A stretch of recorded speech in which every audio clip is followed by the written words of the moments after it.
¿Viste? Hola, ¿cómo están? Muy buenas tardes. Último viernes del mes de abril y desde CNN Chile les damos la bienvenida a Hoy es Noticia. Está en la sala de redacción como cada día. Desde aquí los saludamos y en esta jornada previa además a un fin de semana que tiene la Maratón de Santiago y que ha congregado a muchísimos deportistas, no solamente chilenos. Vamos a comenzar de inmediato a revisar lo más importante de este día en titulares. El presidente José Antonio Kast descartó que el gobierno se vea paralizado por un eventual rechazo al llamado proyecto de reconstrucción, una iniciativa que se vio tensionada por el impuesto a las pymes. El mandatario también entregó su respaldo al ministro Jorge Quirós en medio de críticas que ha debido enfrentar. Como una política regresiva y que beneficia a las grandes fortunas, calificaron los alcaldes de oposición la eliminación de las contribuciones a los adultos mayores. Según datos del Ministerio de Hacienda, un 74% de este grupo etario está exento del pago del impuesto territorial. El tribunal decretó prisión preventiva para el carabinero que, bajo los efectos del alcohol, chocó a una mujer quien finalmente falleció en la exposta central. La institución uniformada expulsó al funcionario y a otros 6 carabineros vinculados a los hechos.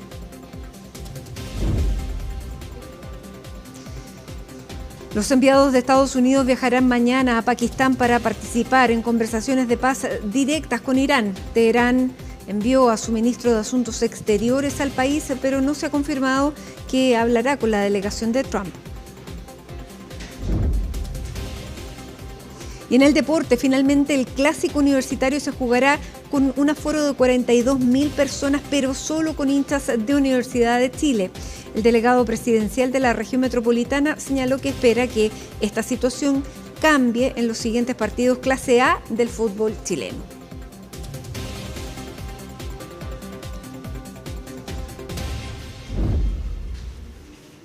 Y comenzamos con este plan de reconstrucción nacional que nos ha tomado la semana en discusión porque sigue tensionado por el impuesto de primera categoría que tendrán que pagar las pymes.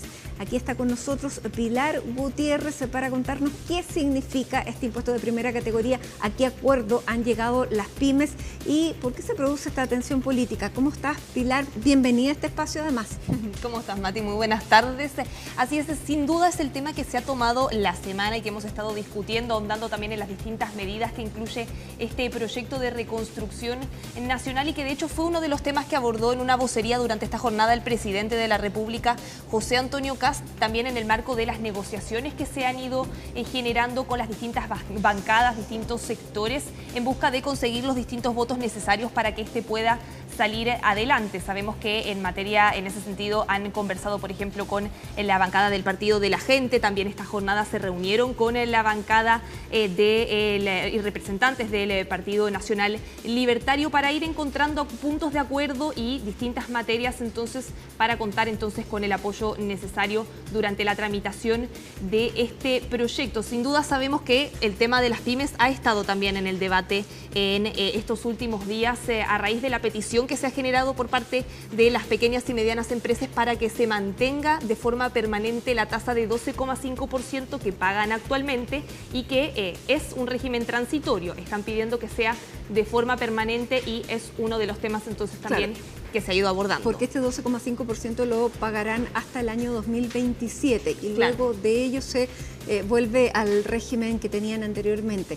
Sí. Sin embargo, eso es lo que está en discusión, lo que está en debate y lo que ha llevado al Partido de la Gente también a tensionar la negociación que tenían con el gobierno de apoyar todo el paquete y la idea de legislar el paquete porque no se había incluido dentro de la ley que se manda al Congreso la situación de las pymes y tampoco lo que pasaba con el impuesto de valor agregado para pañales y medicamentos. Pero en relación a las pymes, eran puntualmente porque no mencionaba que ese impuesto se iba a mantener así. Va por un carril separado. Dicen que fue un problema de comunicación. No sé qué dijeron. De hecho, ayer el ministro de Hacienda, Jorge Quirós, confirmó en un punto de prensa previo a una reunión que hubo también con representantes representantes del sector de las pymes, que finalmente se compromete el gobierno a mantener esta tasa de 12,5%, pero que no va a ir incluido en este proyecto de ley, sino que va a ser una iniciativa paralela. Ha sido parte también del debate de las últimas horas. Y como decíamos entonces, durante esta jornada el presidente de la República, José Antonio Kast, se refirió en una vocería a algunos de los temas principales de este plan de reconstrucción nacional. En ese sentido, ahí el presidente fue consultado sobre si el gobierno se juega el éxito en la aprobación de esta iniciativa. Descartó que esto fuera así, aunque sí le otorgó mucha relevancia a este proyecto, pensando sobre todo en las distintas medidas, como por ejemplo el crédito tributario al empleo, esta inyección de recursos, que de hecho ahí destacó también el rol de las pymes y el impacto que puede tener para ellas. También abordó, por ejemplo, los distintos cuestionamientos que han surgido de distintos alcaldes por el tema de las contribuciones. Sabemos que este proyecto contempla la eliminación de contribuciones para mayores de 65 años y en ese sentido hay alcaldes que han manifestado la preocupación sobre cómo va a impactar esto en el Fondo Común Municipal. Ahí lo que decía el presidente es que todavía no han podido socializar de manera extensa este proyecto, pero que el gobierno está comprometido a restituir esos fondos para no generar un impacto también en lo que es el financiamiento de las distintas municipalidades. Además de eso, también blindó al ministro de Hacienda, Jorge Quirós, por los distintos cuestionamientos también que han surgido, sobre todo desde la oposición, no solo por la materia y la tramitación de este proyecto, sino también, como sabemos, por iniciativas como el alza de los combustibles. Ahí aprovechó también entonces el presidente para entregar entonces su apoyo y blindar finalmente al titular de Hacienda. Te invito, Mati, a que revisemos parte de las declaraciones también del presidente esta jornada. Es un proyecto importante, relevante, pero por ningún motivo el no tener éxito en uno u otro proyecto paraliza un gobierno. Mientras antes se pueda aprobar este proyecto de ley, antes van a comenzar a recibir las pymes un aporte directo para poder contratar una persona que les colabore, para poder mantener a una persona que quizás, dadas las circunstancias, no podía seguir colaborando con él. Ya, es importante que desde el punto de vista político el presidente haya hecho esa definición de que el gobierno no se juega su éxito con la aprobación de este proyecto, porque eso sí lo había dicho su ministro secretario general de la presidencia, García Rubinot, José García Rubinot, que fue criticado dentro del propio oficialismo porque estaba cometiendo, entre comillas, el mismo error que había cometido en el gobierno de Gabriel Boric, en ese momento ministro Jackson, que había amarrado un tema que es ajeno, que puede ayudar, pero que puede, imagínate que no se apruebe, puede unir un fracaso al fracaso total del gobierno. Claro, sí, era una definición bien importante también por parte del presidente y un tema que también se le había consultado a distintos ministros de otras carteras también en los últimos días para tener claridad sobre cuál era la posición del gobierno frente a este tema. Y ahí escuchábamos también, Mati, que hace finalmente en su intervención una mención al caso de las pymes precisamente, sí, pero por el impacto no en específico del impuesto que pagan, sino por la relevancia y el impacto que va a tener para las pequeñas y medianas empresas, en específico el tema del crédito tributario al empleo formal, que sabemos que significa una inyección de recursos de 1.400 millones de dólares, y el gobierno ha resaltado mucho que sobre todo va en apoyo directo a esas pequeñas y medianas empresas, pensando en que este crédito finalmente va dirigido a personas que tienen un salario entre ciertos rangos, aproximadamente son 545.000 pesos y 840.000 pesos, en ese sentido dicen que son precisamente las pymes las que tienen estos niveles de salarios un poco más bajos y que va precisamente en ayuda de ellos. Pero como sabemos entonces, el tema del impuesto todavía seguía generando algunos cuestionamientos. Ayer desde el gobierno confirmaron y se comprometieron a mantener este impuesto en 12,5%, que era algo que desde sobre todo desde la multigremial nacional, el presidente Juan Pablo Suet, era algo que había pedido enfáticamente, lo dijo también acá en conversación con CNN Chile, y era un tema bien relevante y que esperaban tener certezas por parte del gobierno de que eso iba a estar contenido. Finalmente lo que dice el gobierno es que no se va a incluir dentro del proyecto de reconstrucción nacional, pero que sí se busca tramitar como una iniciativa aparte, que precisamente, como conversábamos antes, Mati, es parte del acuerdo también con el Partido de la Gente para obtener esos votos clave en la tramitación del proyecto como un todo. Escuchemos también, Mati, qué era lo que decían algunos de los diputados de oficialismo y también el presidente del Partido Nacional Libertario, Johannes Kaiser. Hay muchos otros proyectos que también van aparte, como por ejemplo, yo creo que en algún momento se ha requerido una reforma laboral. Nosotros, por ejemplo, habíamos propuesto la indemnización a todo evento. El Ejecutivo se está haciendo cargo de los dolores de muchos de los sectores productivos, que no son tampoco los más grandes, sino que son pequeñas unidades productivas que requieren ahora de un alivio para poder crecer y para poder sostener también el empleo que dan, ¿no? Ese es el tema. Obviamente que hay que facilitarle la vida a las pymes.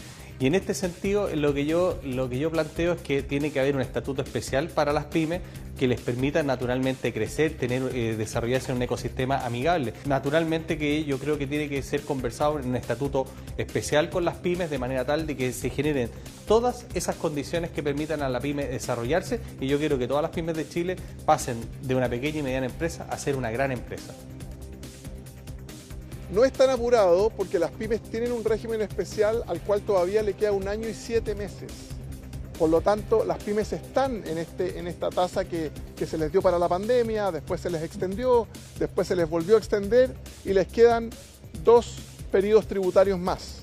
Por lo tanto, tenemos algo de tiempo. Lo importante es que la tasa incentive a muchas pymes a crearse, a crecer, y que a nadie le dé miedo crecer por no perder el beneficio. Claro, desde el oficialismo entonces sostenían estar tranquilos con que esto se tramite como una iniciativa aparte, que finalmente entonces no hay apuro en tramitarlo, pensando en precisamente estos plazos que quedan con este régimen transitorio a las pymes, que implicaría que finalmente continúan con este 12,5 hasta el año 2028, ahí sube a 15% la tasa, y en el 2029 sí, finalmente se iguala con la tasa de primera categoría que pagan también las grandes empresas, que en el caso de que se aprobara la iniciativa como está planteada en el proyecto de reconstrucción sería 23%. Hay que ver, por supuesto, qué es lo que ocurre con ese tema en particular. Sobre todo, claro, qué pasa con los cálculos que ha hecho el gobierno, considerando eso, porque las pymes son la gran mayoría de las empresas, y con el cambio de régimen tributario es también un ingreso con el que estaban contando a partir ya de el año 2028. Recordemos que uno de los puntos de discusión de esta semana ha sido cuál es el financiamiento que tiene este proyecto. Sí, de hecho, precisamente en ese punto, esta jornada también el diputado del Partido Republicano, Agustín Romero, nos comentaba que desde su perspectiva estaba bien el poder tramitar esto como una iniciativa aparte, pensando sobre todo en la viabilidad financiera del plan de reconstrucción como un todo, pensando en que eso también genera una merma, por lo menos en el corto plazo, en los ingresos fiscales, y que por ende entonces para asegurar el financiamiento de la iniciativa como tal era mejor mantenerlo así y analizarlo también como una iniciativa separada. Ahora, desde la oposición han sido bastante críticos en que no esté incluido y finalmente que se esté viendo como un tema aparte, porque dicen no se garantiza de ninguna forma entonces, o no hay seguridad de que se vaya a realmente concretar esta permanencia del impuesto de 12,5% para las pymes. Algunos incluso están pidiendo que se tramite desde ya, incluso antes de que se comience con la tramitación del proyecto de reconstrucción nacional como un todo, para dar una señal también de certidumbre para las pequeñas y medianas empresas. Bien, revisemos. Las medidas acordadas con el Partido de la Gente no alcanzan a hacerse cargo del perjuicio, del retroceso que significa para la clase media y quienes menos tienen este proyecto. En ese sentido, el gobierno ofrece migajas. Quieren discutir de los impuestos de las empresas, de las pymes. Nosotros estamos disponibles, sobre todo para respaldar y darle un alivio a las pequeñas y medianas empresas de nuestro país. Pero no estamos disponibles para usar eso de chantaje para aprobar un proyecto que solo beneficia a los más ricos de este país. Se señala que hay una eventual compensación, pero no hay ningún proyecto de ley, no hay ninguna negociación. Yo invitaría al PDG, que está en su legítimo derecho de tomar su decisión, que lo analice bien, pero sí le pediría, yo no soy quien para dar consejos, pero antes de votar en general, que emplace al gobierno a que presente el proyecto de ley que ellos solicitan. Lo que pasa es que tiene un aumento a partir del 2028 al 15 y luego al 27 o al 23. Preséntenlo ahora, ¿cuál es el problema?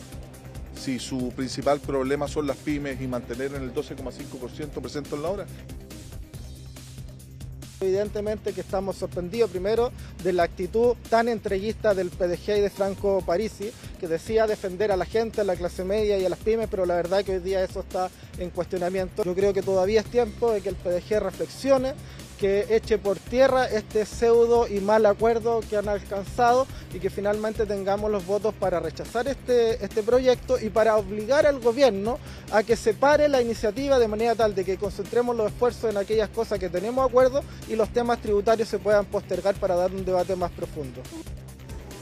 Parte de las peticiones entonces también que hacían desde la oposición. Ahora, ¿qué es lo que han dicho las pymes? Que como sabemos también ayer se reunieron directamente con el presidente de la República, José Antonio Kast, y algunos ministros también del gabinete para tener entonces de primera mano esta conversación y se ratifica entonces por parte del gobierno este compromiso para mantener la tasa, pero en un proyecto paralelo. Eso, la realidad es que generó una reacción bastante positiva desde el mundo de las pymes, que había sido bastante crítico, había generado bastantes presiones en los últimos días con respecto a este punto en particular. De hecho, en su momento, incluso el día miércoles, el día que se presenta el proyecto en conversación con la multigremial nacional, su presidente Juan Pablo Suet decía que si bien valoraban este compromiso por parte del gobierno de mantener la tasa, aún así quedaban con una incertidumbre muy grande porque ningún gobierno, decían, ha podido tramitar más de 2 reformas en materia tributaria en el mismo periodo. Por lo tanto, generaba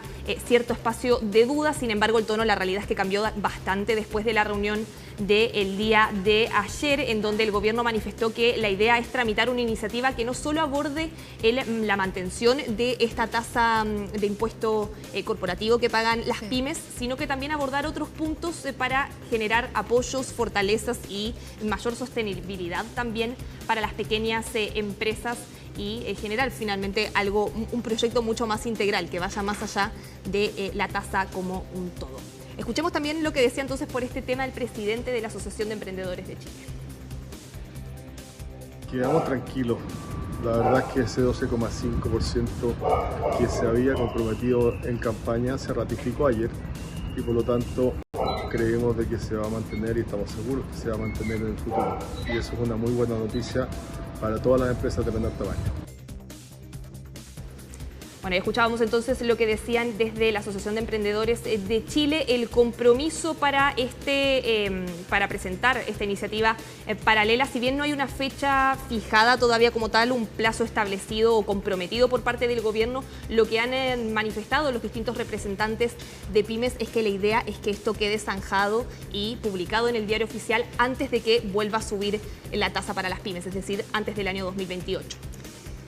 Ya, es importante entonces cómo sigue la discusión política, porque como esto significa menores ingresos, y no estaba en los cálculos hasta ahora, hay que ver cuánto significa y cómo se presenta políticamente para que eso pueda tener, desde el punto de vista de las pymes, una solución favorable para ellos. Así que hay que seguir revisando cómo es la discusión de este proyecto y con los proyectos que van al lado, igual que el proyecto de devolución del IVA de pañales y de medicamentos, que también tiene que ir por separado. Así que, Pili, muchísimas gracias por traer estos temas de la discusión sobre las pymes, sobre una reforma que ha ingresado esta semana al Congreso y que está trayendo muchísimos debates. Muchas gracias, que tengas un gran fin de semana. Gracias, Mati, igual. Y nosotros seguimos hablando de este tema de reconstrucción nacional, porque a propósito del fin del impuesto de las contribuciones para la primera vivienda de los mayores de 65 años, fue que alcaldes de oposición se reunieron en el ex Congreso para analizar esta medida. Sebastián Riz nos va a contar todos los detalles. Hola, Sebastián.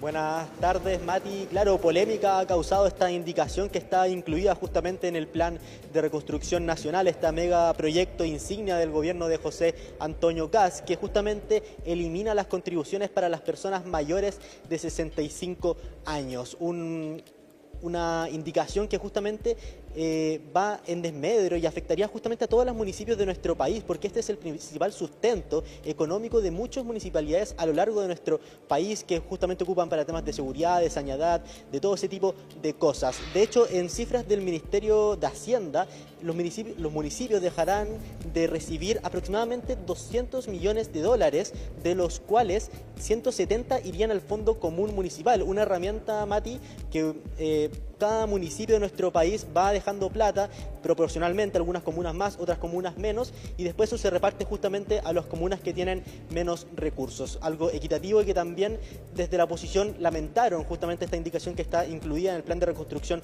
Nacional. De hecho, por datos también del Ministerio de Hacienda, pero del año 2025, más o menos 1.500.000 personas mayores cuentan con una vivienda propia y el 74% está exenta de pagar esas contribuciones. Esto porque ya hay excepciones para que las personas de esta edad no paguen justamente este impuesto territorial. Una de ellas es que tengan bajos ingresos y otra es que el avalúo fiscal de su vivienda no superen los 200 millones de pesos. Es por eso que desde la oposición critican esta medida que, dicen ellos, afectarían a las personas de menos recursos. Antes de seguir, pasemos a escuchar justamente lo que mencionaban desde la oposición durante esta mañana. ¿Quién podría estar en contra de que se rebaje las contribuciones de 65 a las personas mayores de 65 años? Quizás nadie. El punto principal es que hoy día ya existen mecanismos de exención del pago de contribuciones a las personas que ganan o tienen una remuneración menor a 2 millones de pesos o tienen una propiedad avaluada en menor a 200 millones de pesos. ¿Qué es lo que está planteando el gobierno? Que todas las personas mayores de 65 años se eximan del pago de contribuciones. ¿Qué significa esto? Que las grandes fortunas dejarían de pagar contribuciones, como por ejemplo Luxic, Angeline, Mate o alguno de sus ministros, como el propio ministro Alvarado o como también el próximo año el propio ministro Quirós. Esta medida, tal y como se plantea, no es solo una patada en la cara a todos los municipios de Chile, sino que por sobre todo una patada en la cara a la gente más pobre de nuestro país. Yo no recuerdo una política pública más regresiva desde el retorno a la democracia. Plantear que hoy día personas millonarias que pueden vivir en mansiones, que pueden tener 5 propiedades, dejen de pagar absolutamente sus contribuciones y con eso perjudicar directamente la entrega de servicios básicos en el 80% de los municipios de Chile es de verdad una aberración que creemos no tiene ni un sentido.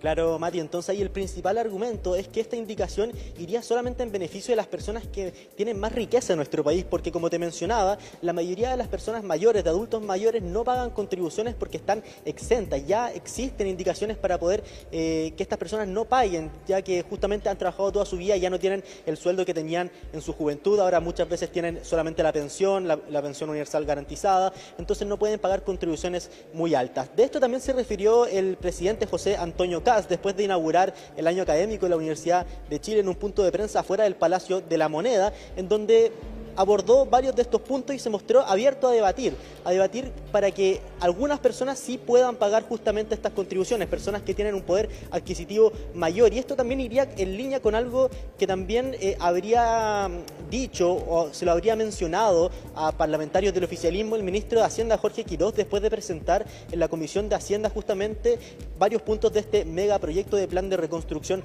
Nacional, que estarían pensando ingresar una indicación para que las personas del gobierno queden exentas justamente de estos beneficios tributarios que, como sabemos, son varios en este megaproyecto, y uno de ellos sería justamente el pago de las contribuciones para personas mayores, que quedaría, por ejemplo, exento el ministro del Interior, Claudio Alvarado, y el próximo año también el ministro de Hacienda, el mismo Jorge Quirós. Así que pasemos a escuchar parte de lo que mencionó respecto a este tema el presidente de la República, José Antonio Kast.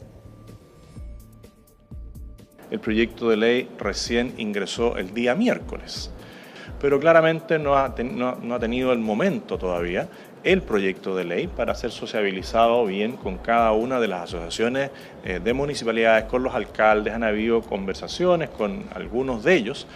Lo que podemos hacer hoy día, dada la situación fiscal, es asegurarle a los adultos mayores que la primera vivienda quedaría exenta de contribuciones. Puede abrirse el debate de que tenga una vivienda de alto patrimonio siga pagando, se puede abrir el debate.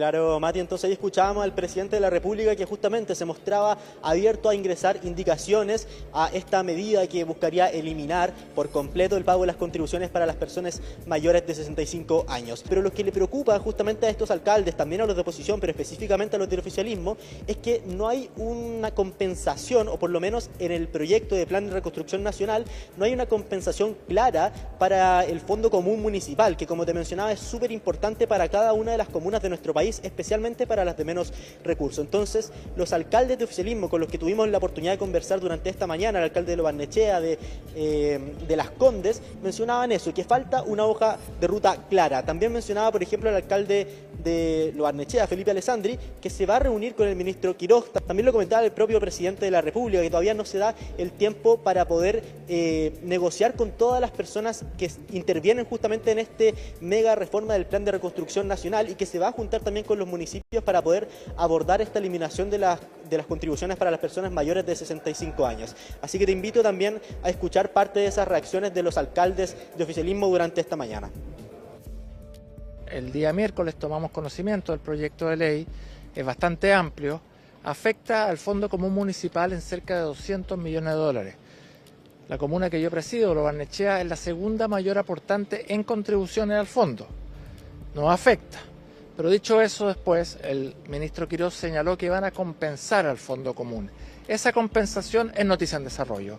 Esa compensación, yo quiero ver el detalle de ella, le tengo pedida una audiencia al ministro para que nos explique, porque si no nos afectaría fuertemente, y no solo el caso de Barnechea, yo diría que a todos los municipios que somos aportantes. Estoy pensando en Providencia, estoy pensando en Santiago, que me tocó presidirla a mí también, y tiene un presupuesto bastante estresado. Me parece que personas que han trabajado toda su vida merecen disfrutar del fruto de ese trabajo. Yo creo que aquí se ha intentado hacer una caricatura por cierto sector de las personas mayores, como si todos fuesen súper ricos, y la realidad, por ejemplo, es que en la comuna de Las Condes el 90% de la comuna paga contribuciones. Y yo te diría más, yo creo que respecto a tener alguna deferencia respecto a las personas mayores en el pago de las contribuciones, la izquierda también está de acuerdo. Y yo lo planteo así porque precisamente fue el presidente Boric quien en un mensaje presidencial el año pasado estableció aumentar el porcentaje de personas mayores de 65 años que queden exentas de las contribuciones. Entonces yo no vi a la izquierda reclamar por ese mensaje presidencial. Una medida, Mati, entonces que no ha estado exenta de polémica. Hay una opinión más o menos transversal de que las personas mayores sí podrían tener algunos beneficios. Algunos de la oposición dicen que esos beneficios ya existen, otros del oficialismo dicen que esos podrían aumentar. El principal problema aquí con esta indicación es justamente la compensación. Estos 200 millones de dólares que dejarían de recaudar los municipios y que afectarían al Fondo Común Municipal y por lo tanto a los municipios con menos recursos, y cómo se va a compensar. De eso es lo que tienen que conversar la Asociación Chilena de Municipalidades con el presidente José Antonio Kast y también con el ministro Jorge Quiroz, para ver si esta indicación puede tener luz verde justamente en el Congreso, porque como te comentaba ya forma parte de este Plan de Reconstrucción Nacional ingresado al Congreso por el presidente José Antonio Kast. Bien, muchísimas gracias, Sebastián. Dudas que comienzan a surgir dentro de los alcaldes, no solamente de oposición, también veíamos algunas voces del oficialismo. Muchísimas gracias, que tengas un gran fin de semana, y nosotros a esta hora de la tarde, cuando faltan 2 minutos para las 6, hacemos un alto con esta imagen de Plaza Italia, mostrándoles imágenes de la capital, cuando en Santiago hay 18 grados con 7 décimas de temperatura. No llega todavía el otoño y este fin de semana tampoco, así que todavía hay días para disfrutar de jornadas cálidas como la del día de hoy. Hacemos un alto y al regreso estamos aquí en el estudio de Hoy es Noticia conversando con el diputado del Partido Nacional Libertario, Pierre Carlesi. Al regreso de la pausa ya estamos con ustedes. Bueno, ya se los contábamos, vamos a seguir conversando sobre esta iniciativa, el Plan Nacional de Reconstrucción, y para ello nos acompaña aquí en el estudio, en la mesa de trabajo de CNN Chile, el diputado del Partido Nacional Libertario y además integrante de la Comisión de Hacienda, Pierre Carlesi. Diputado, bienvenido, gracias por acompañarnos. Hola Matilde, muchas gracias por la invitación. Bueno, ¿qué les parece el proyecto en general? Porque después vamos a ir a los peros que han ido saliendo. Sí, claro. Nosotros desde que se habló de la idea del proyecto estamos de acuerdo, hemos estado de acuerdo siempre. todas las reuniones que tuvimos previas siempre dijimos lo mismo. Es un proyecto que, por lo que se nos informaba en aquellas épocas, iba en la dirección correcta 100%. Después, cuando conocimos el proyecto, si bien surgen siempre algunas dudas sobre cómo se van a tratar ciertos temas, eso tiene que ser tratado en las comisiones correspondientes, pero el proyecto en general, a nuestro parecer, es lo que necesita Chile. Ya. O sea, Chile necesita crecer de todas maneras y es un proyecto que apunta 100% a eso. Ya, crecer y generar empleo, esa es la promesa de este proyecto. Esa es sí. ¿Y están las líneas dadas para eso hasta el momento? Sí, a nosotros nos gustaría que fuera mucho más exigente en las líneas que se proponen. O sea, a nosotros nos gustaría mucho más que se bajara más el impuesto corporativo, Ya. por ejemplo. Nosotros en el programa decíamos un 15%, sabemos que hoy día no ganamos, pero 23 nos dejan el promedio de la OCDE. Y nosotros somos el país más pobre de la OCDE. Por lo tanto, hoy día somos el país más pobre de la OCDE. Hoy día Colombia está sobre nosotros, que es el país que nos sigue en la OCDE. Entonces, si nosotros mantenemos el promedio, si bien generamos una posición de competitividad más importante, seguimos estando en el promedio, habiendo países en la misma OCDE que están más bajos que nosotros. Y también con países que son mucho más seguros que nosotros, por ejemplo, tienen mucho menor riesgo de confiscación.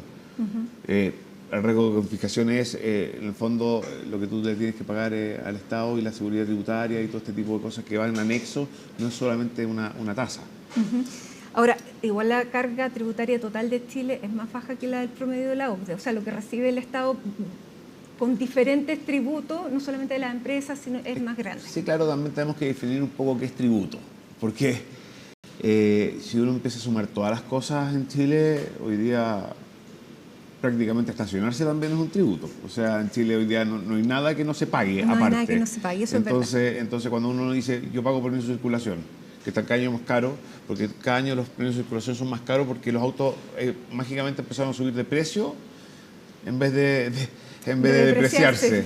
Entonces, las viviendas han subido entre un 100 y un 300 y hasta 800, y hay viviendas que han subido un 1000% en los últimos años. 1000.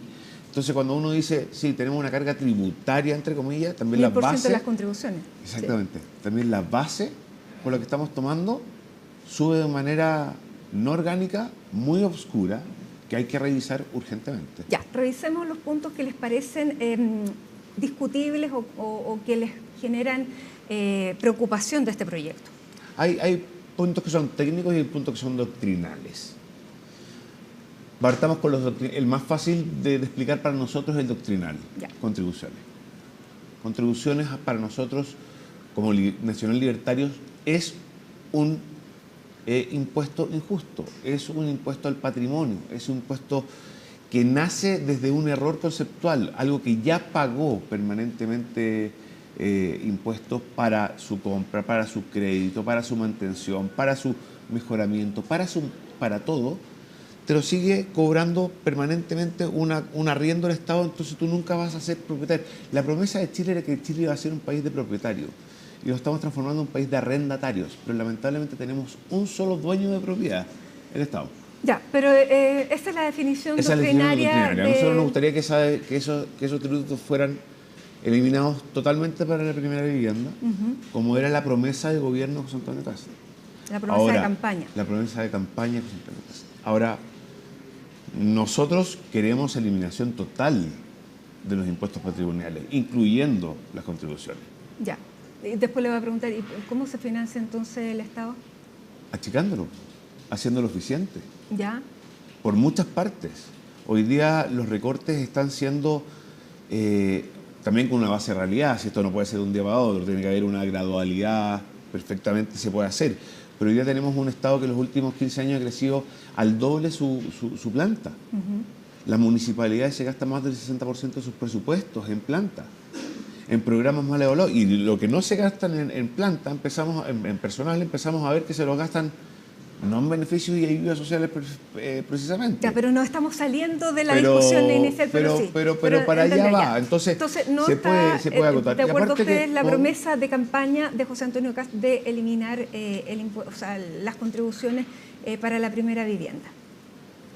Está suscrita a 65 años, a nosotros nos encantaría que fuera para todas las primeras viviendas. ¿Qué otro punto le genera eliminarlas para personas mayores de 65 años es un avance, por lo tanto cuenta con nuestro respaldo, pero encontramos que es mejorable y que puede ser por un lado atacado, buscando otra forma de compensación, porque todos hablan de compensar las municipalidades.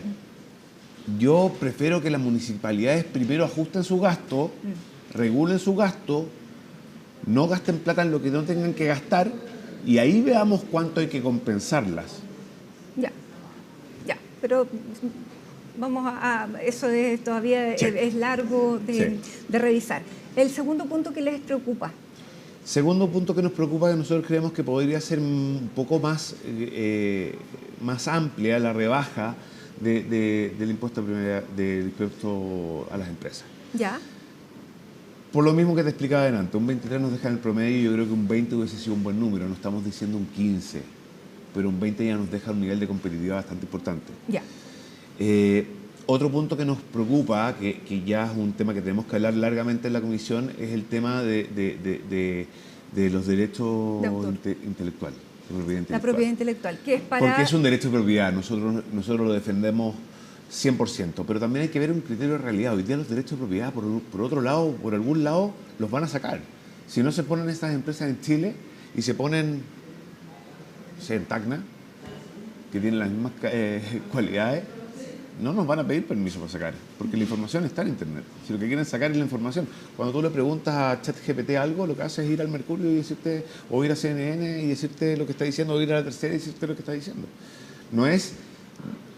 Pero cómo lo podemos proteger es una cosa que tenemos que ver en la comisión. Bueno, y tenemos que buscar un mecanismo. Desplegar la creatividad, porque no solamente está eso, sino que hay muchas cosas que la inteligencia artificial está planteando y que se pierden todos los derechos de las personas. ¿Cómo combatimos el avance? Es un problema que nosotros tenemos hace rato. Ya, pero ahora, porque nos vamos a salir de nuevo del tema, no es la idea. Pero, y esos eran los temas que, bueno, el tema de la inteligencia artificial, eso salió una vez que presentaron el proyecto. Pero los temas principales, las contribuciones y el impuesto de primera categoría, ¿lo alcanzaron a conversar con algún ministro antes que se presentara el proyecto? Sí, lo conversamos en el desayuno, lo conversamos en las reuniones que tuvimos en Hacienda, lo conversamos en parte de reuniones que yo tuve privadamente con el ministro Quirós.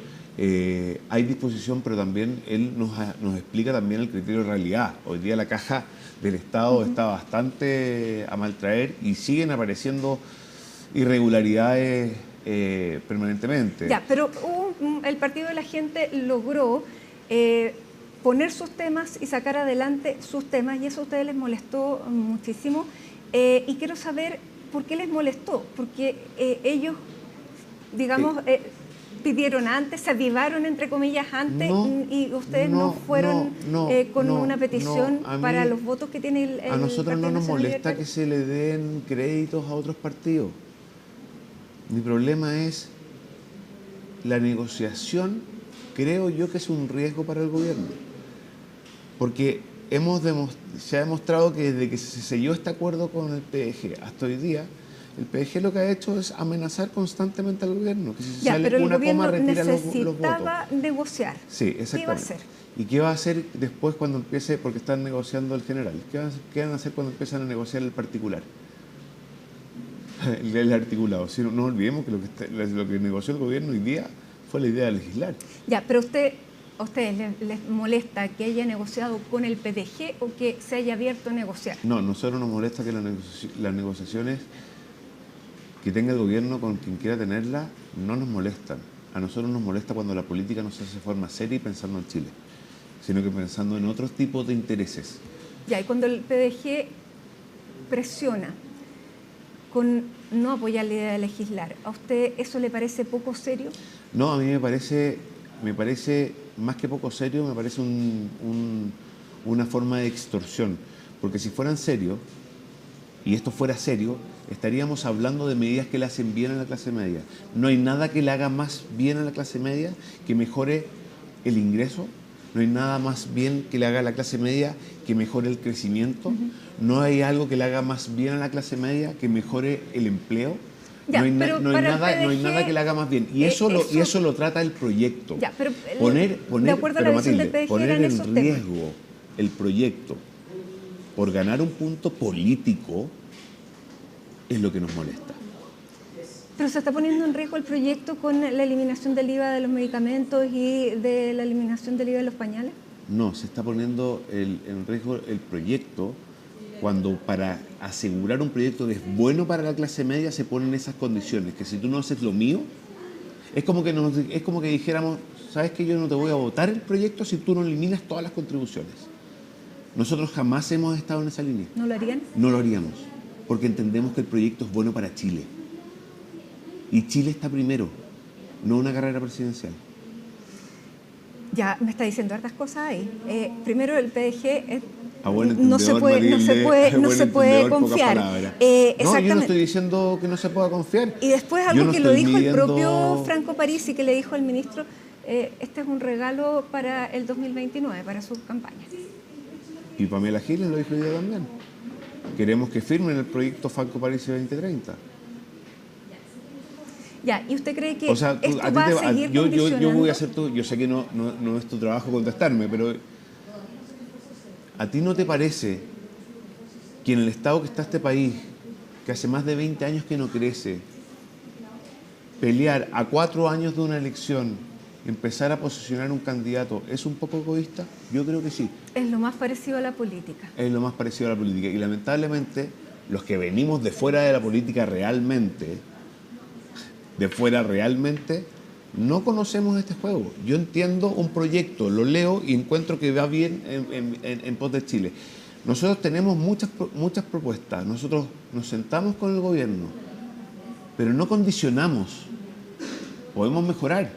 Y en las comisiones, si nosotros logramos convencerlos a ellos, va a ser un gran triunfo. O si logramos que paralelamente vaya algo, va a ser un gran triunfo. Lo que sí a nosotros nos interesa mucho, son las medidas paliativas. Ya, es que si no se apoyaba la idea de legislar, el proyecto se queda hasta el próximo año, por lo tanto, no se va a llegar ni siquiera a esa negociación. A mí lo que me interesa es que el proyecto salga. Ya. Por lo tanto, el gobierno me imagino que también, y por eso hizo esa concesión. Ya, pero ¿hasta dónde es la concesión? Porque si te votan en contra de todo lo particular. ¿Usted cree que Franco Parisi tiene la llave de la aprobación de este proyecto? Yo no le daría tanto poder a Franco Parisi. Porque yo creo que hay muy buena gente en el PDG. ¿Usted cree que el PDG se puede quebrar? No sé si quebrar. Pero yo lo único que le pido, y no al PDG, se lo pido al PPD, al PS, al Partido Comunista, se lo pido a todo el espectro político. Bueno, pero usted hoy día le escuchaba una entrevista que decía, hubiera preferido que el gobierno hubiera negociado esos votos con otro partido. Sí, lo dije y lo mantengo, con un partido que sepa y que tenga una estructura y que tenga una base ideológica por lo menos conocida. Hoy día, ¿qué es el PDG? Estamos hablando del PDG cuando deberíamos estar hablando del proyecto, pero ¿qué es el PDG? El PDG tiene personas que van desde personas con pensamiento muy cercano al libertario hasta personas con Pamela Giles que ha pasado por todos los pensamientos. Entonces, ¿mañana nos van a exigir un retiro del 10% para aprobar algo?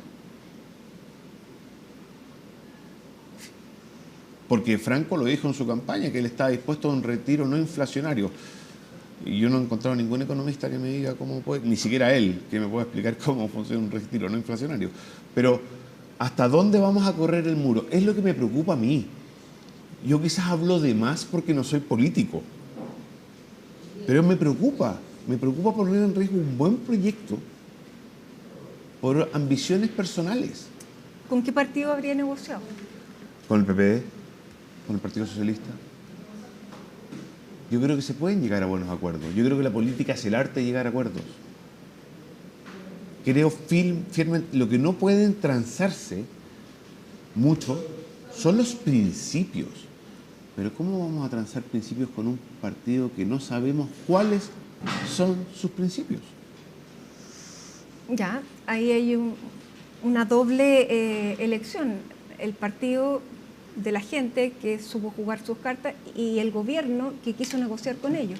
Por eso, como yo lo dije hoy día en la mañana, que usted mismo me sacó esa entrevista, yo quiero ver cómo va a manejar el gobierno y la SECPRES de aquí en adelante, que quedan 4 años de un gobierno de emergencia que está con algunos problemas de comunicación, que está con algunos problemas de coordinación propios de una instalación de un gobierno. ¿Cómo va a seguir manejando la relación si cada vez que va a buscar un voto tiene que someterse a peticiones que pueden ser bastante difíciles? Iba a los remedios. ¿Qué va a impedir que mañana, como ya salieron algunas voces, digan, ¿y el del pan? ¿Y el de los zapatos?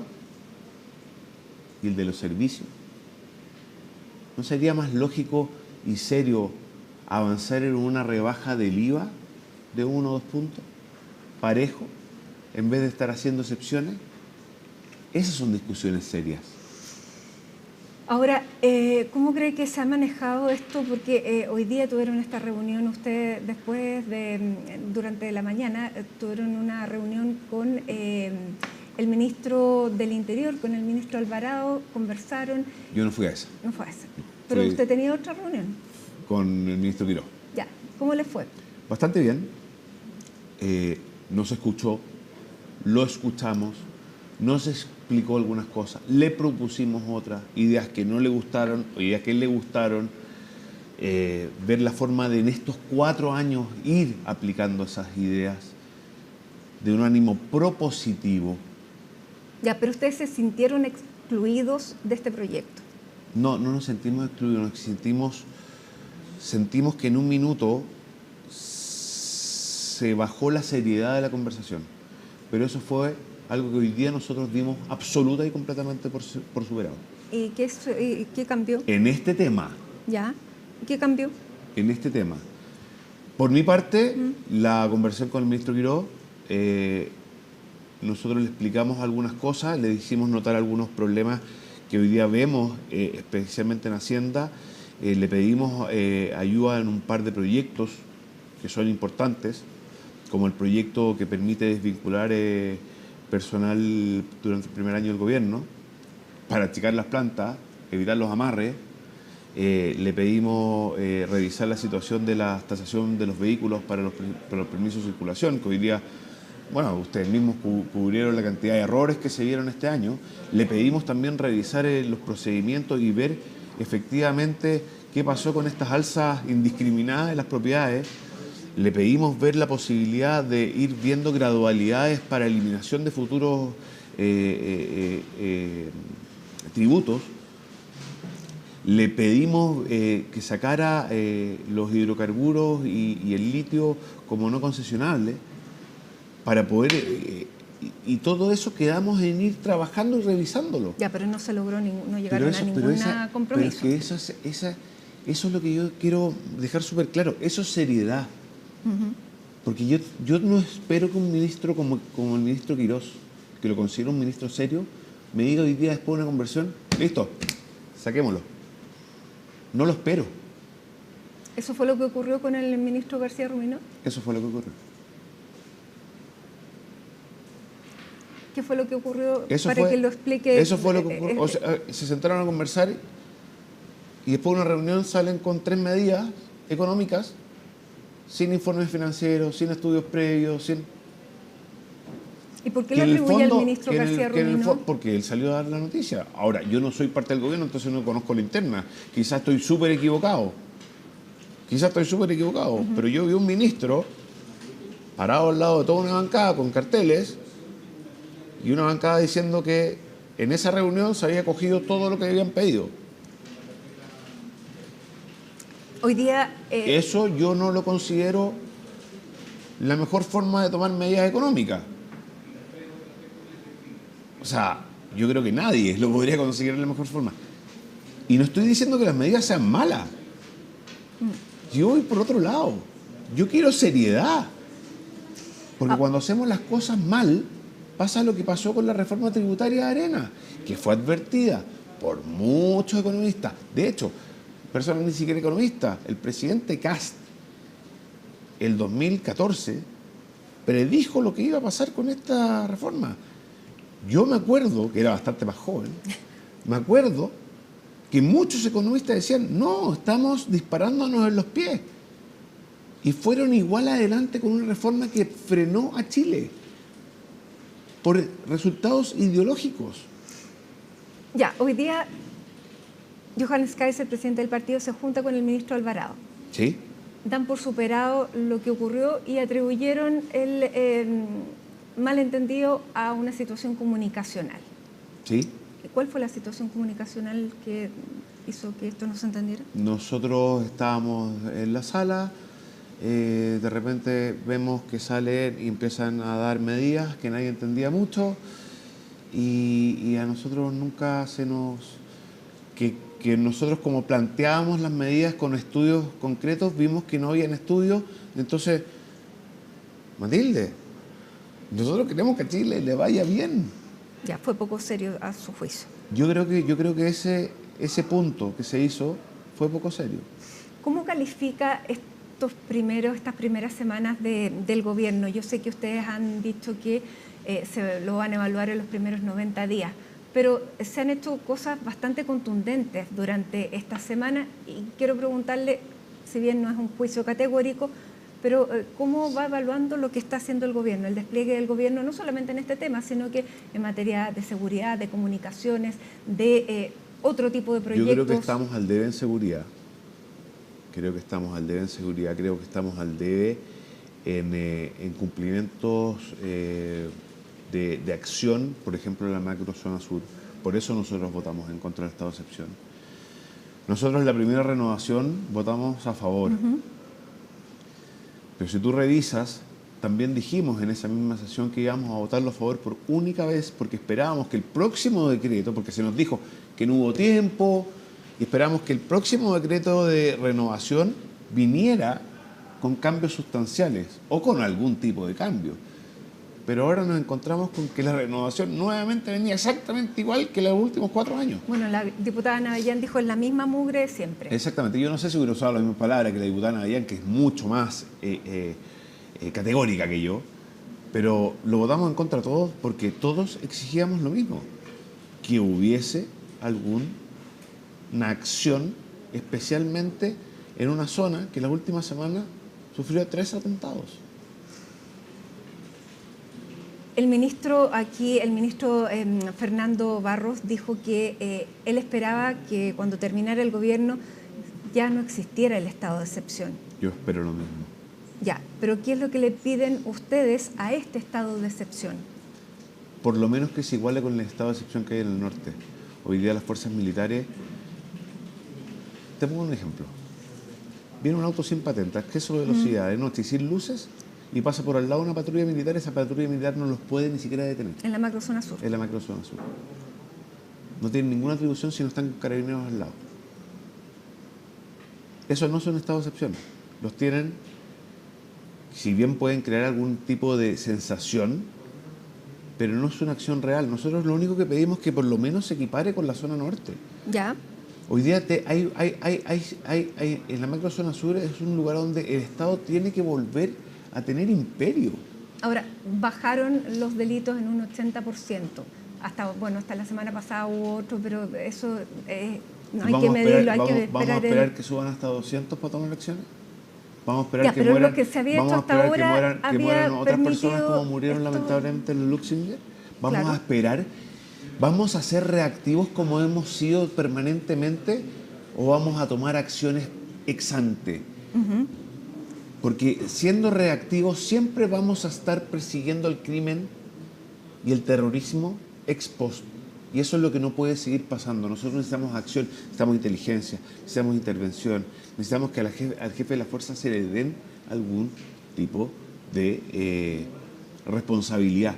Ya, entonces el Ministerio, por ejemplo, de Defensa no se le debería disminuir el presupuesto en un 3%, o al Ministerio de Seguridad. Es que usted... Mati, porque se necesita yo voy a ser súper gráfico contigo. Si yo te digo que tú tienes que ahorrar 3% en tu casa, ¿qué va a ser lo primero que vas a eliminar? Los suntuarios.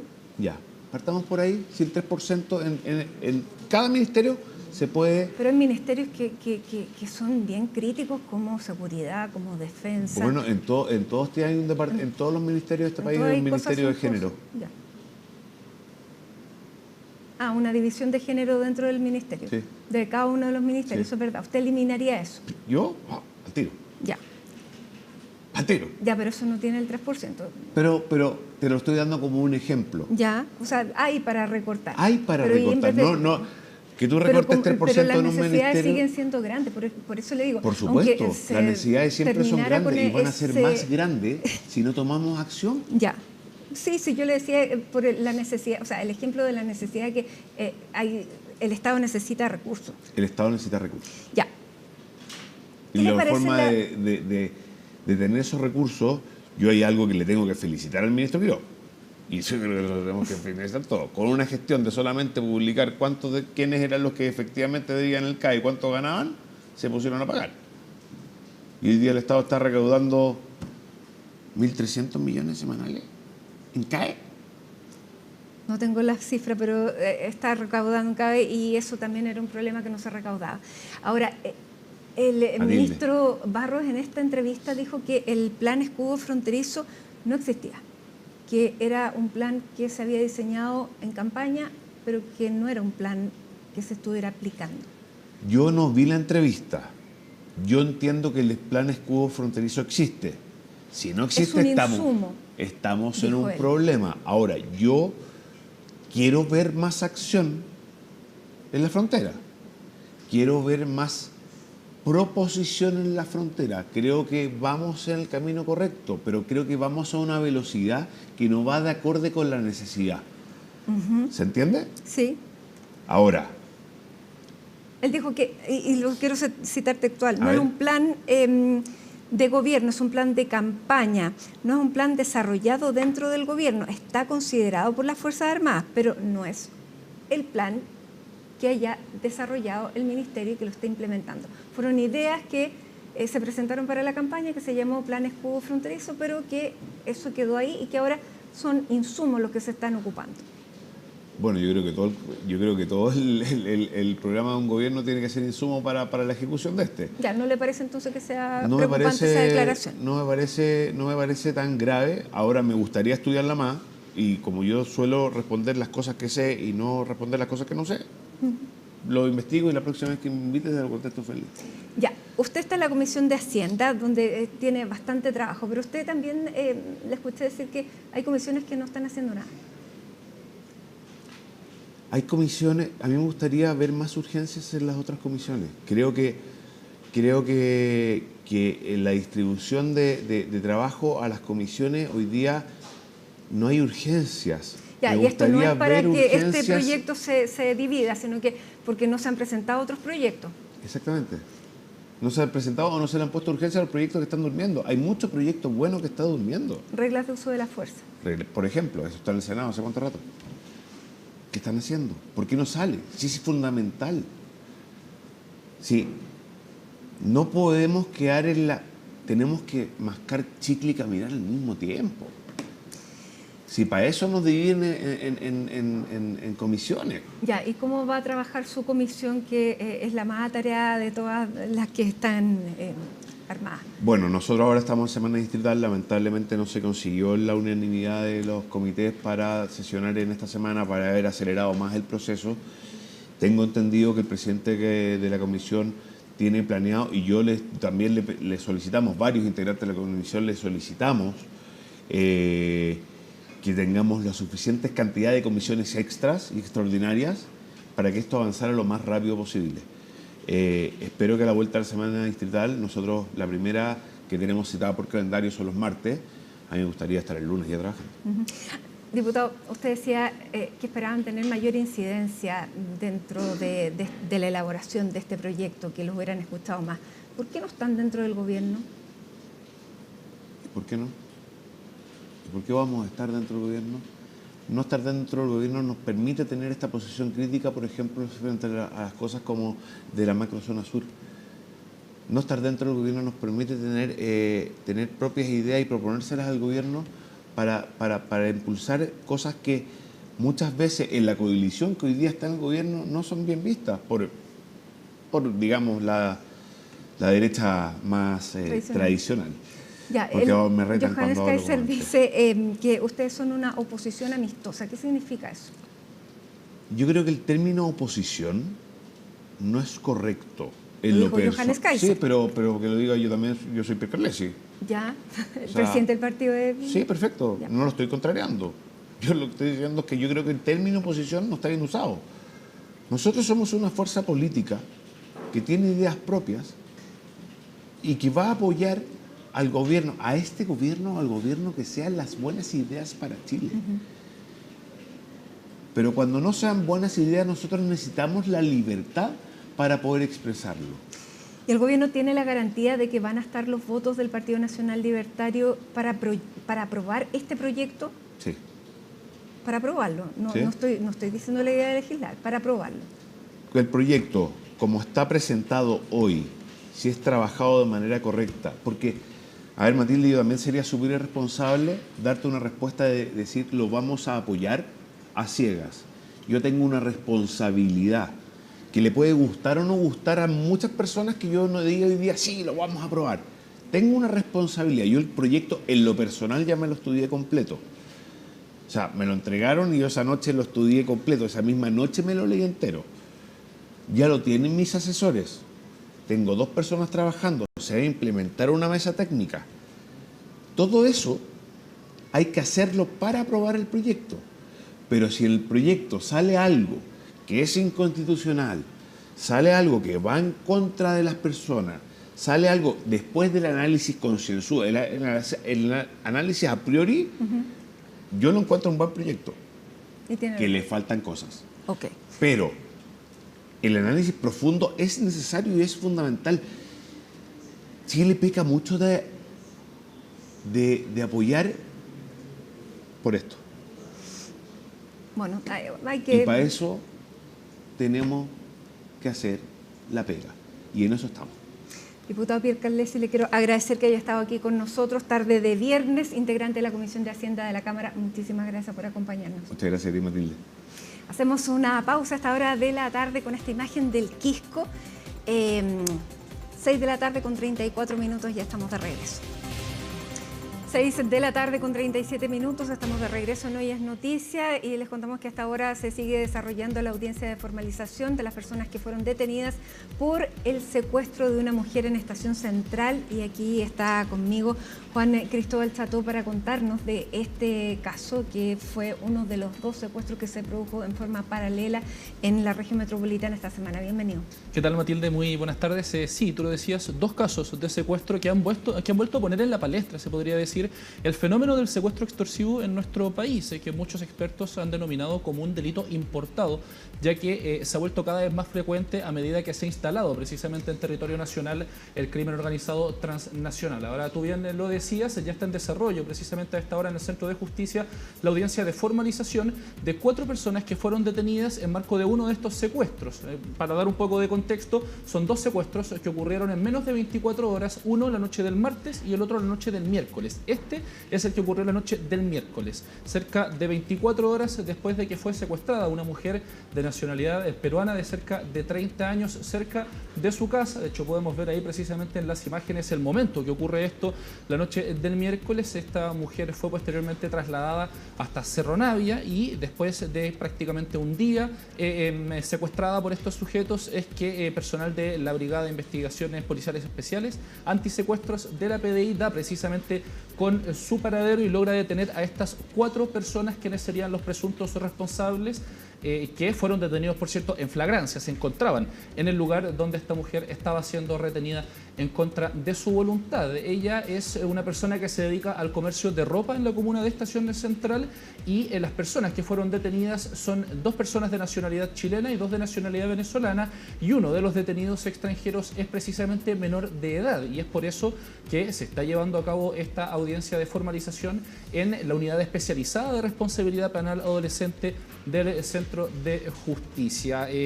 Tenemos declaraciones precisamente de lo que fue el momento en que se anunció la detención de estas personas en voz del Ministerio Público. Los invito a que las pasemos a escuchar. se logró determinar, individualizar a estos 4 sujetos que habían participado en el secuestro de una mujer peruana el día de ayer, cerca de las 19:30 horas, en el momento que venía llegando hasta su domicilio. Circunstancia en que fue abordada por un vehículo en el cual bajan un grupo de sujetos, proceden con arma de fuego a intimidarla, subirla a este vehículo y trasladarla por distintas arterias de la ciudad hasta llegar a la comuna de Cerro Navia. En el lugar se mantuvo en cautiverio, siendo amenazada en todo momento con armas de fuego, agredida y enviando videos y mensajes a familiares con el propósito que hicieran depósitos de dinero para liberarla.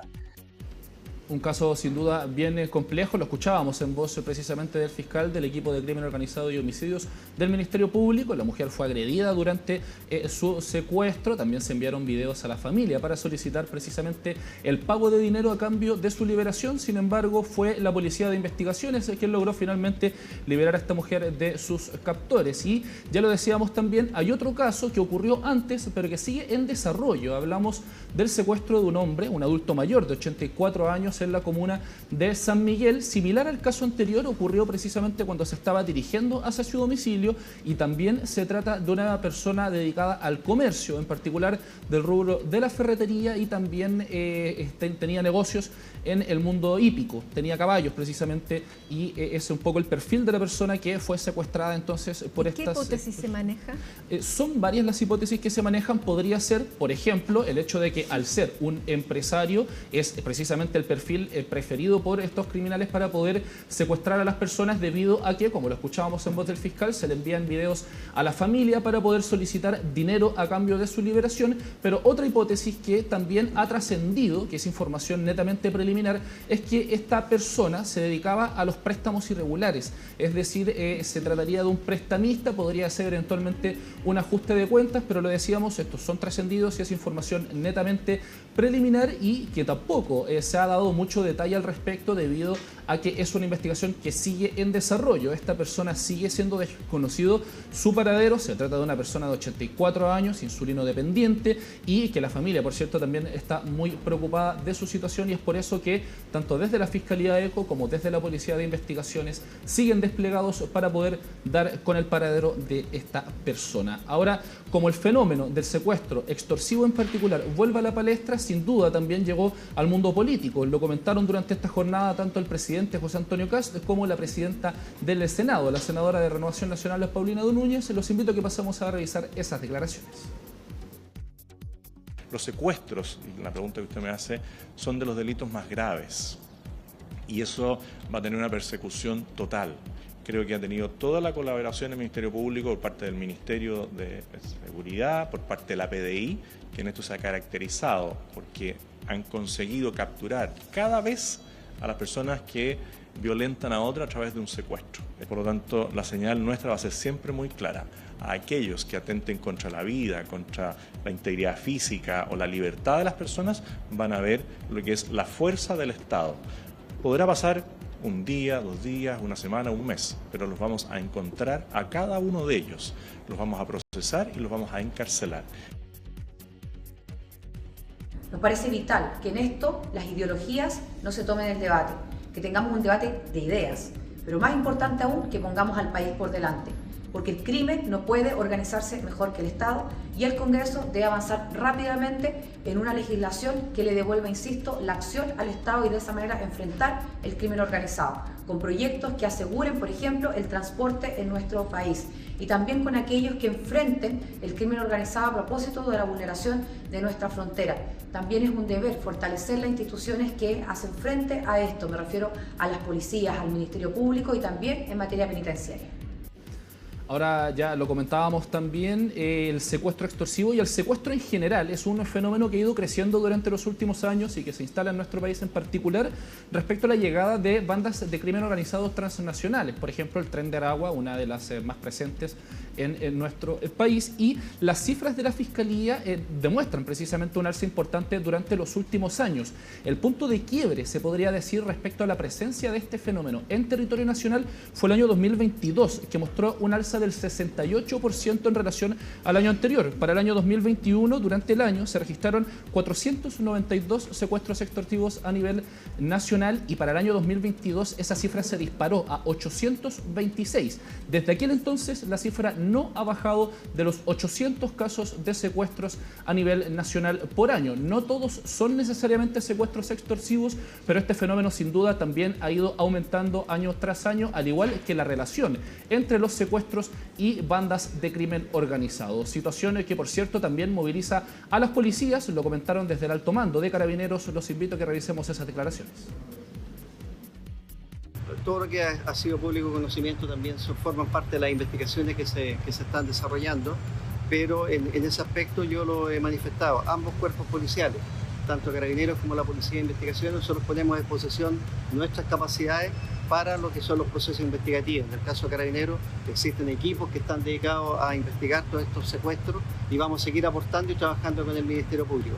Lo mismo hace la Policía de Investigaciones, que aportamos nuestras mejores capacidades respecto a los equipos especializados.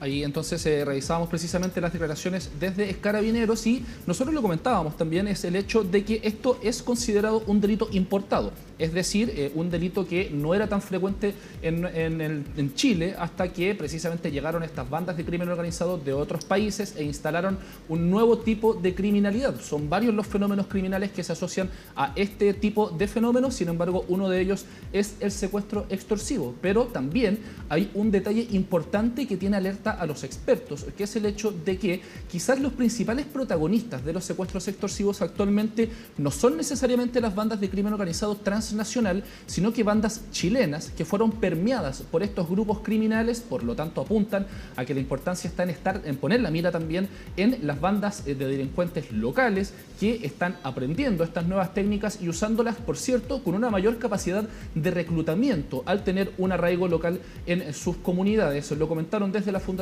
Paz Ciudadana. Revisemos esas declaraciones también. Información del Ministerio Público da cuenta de que estos secuestros, este aumento de secuestros extorsivos se dio en una llegada de organizaciones delictuales internacionales al país que conseguían recursos a través de estas metodologías. Sin embargo, esto también ha evolucionado y hoy día las organizaciones que están cometiendo estos delitos ya no son exclusivamente, ni siquiera principalmente extranjeras, sino que hay chilenos que han aprendido el modus operandi y lo están utilizando para obtener recursos también en Chile. Ya no basta el controlar el ingreso de organizaciones delictuales internacionales o solamente perseguir a estas organizaciones, tenemos que mirar lo que está pasando con organizaciones chilenas. Parte entonces del análisis de los expertos también respecto a este fenómeno. Llaman precisamente a poner la mira sobre bandas de origen chileno, delincuentes nacionales que estarían siendo permeados por estas prácticas importadas, como han dicho muchos expertos, respecto a delitos relacionados al crimen organizado. Bien. Muchísimas gracias, Juan Cristóbal. Seguimos atentos, sobre todo al secuestro de este empresario de 84 años. Que esté muy bien. Gracias por la información. Buenas tardes. Y nosotros a esta hora vamos a tomar contacto con Valentina Nieto porque quedó en prisión preventiva un ex ya carabinero que en estado de ebriedad chocó el vehículo de una mujer que hoy día falleció. Fue dado de baja junto a otros 6 miembros de la institución que lo acompañaban en este momento. Vamos a tomar entonces contacto con Valentina Nieto. ¿Cómo estás, Valentina? Cuéntanos, buenas tardes.